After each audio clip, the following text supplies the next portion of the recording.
কেমন আছেন সবাই? আশা করি সবাই ভালো আছেন। আজ সকাল সকাল মাকে বলেছি শুটকির ভর্তা বানাতে। মা শুটকিটা কাঁকরোলের পাতায় মুড়িয়ে তাওয়ার মধ্যে টেলে নিচ্ছে।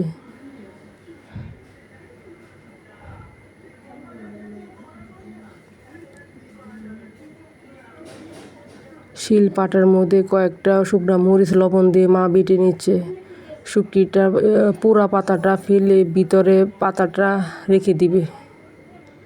এখন শুটকিটা বেটে নিবে মিহি করে।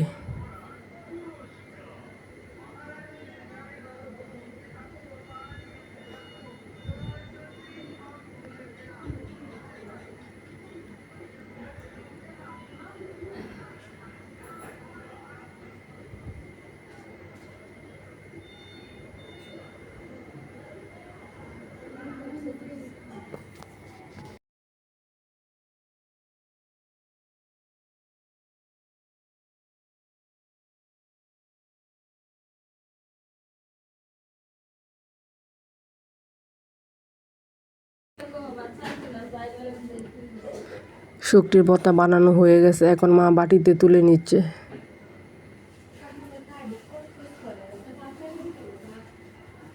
ভর্তার সাথে সাথে কাঁকরোলের শাক ভাজি করে নিলাম। কাঁকরোলের শাক ভাজি খেতে ভালো লাগে, তাই আমি কাঁকরোলের শাক ভাজিটা ভাজা ভাজা করে ভেজে নিলাম।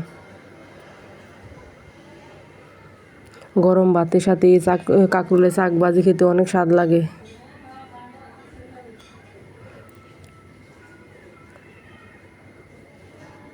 যেগুলো ভাজা হয়ে গেছে এগুলো বাটিতে উঠিয়ে নিব।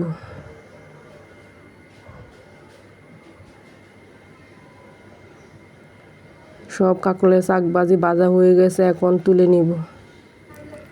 গরম ভাতের সাথে শুটকির ভর্তা খেতে অনেক ভালো লাগে, সাথে যদি থাকে ভাজা ভাজা কাঁকরোলের শাক ভাজি।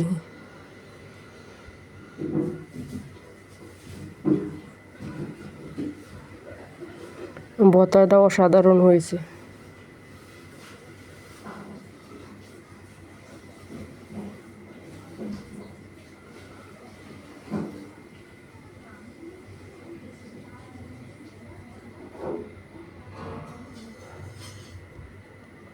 এখন খাবো কাঁকরোলের শাক ভাজি দিয়ে ভাত।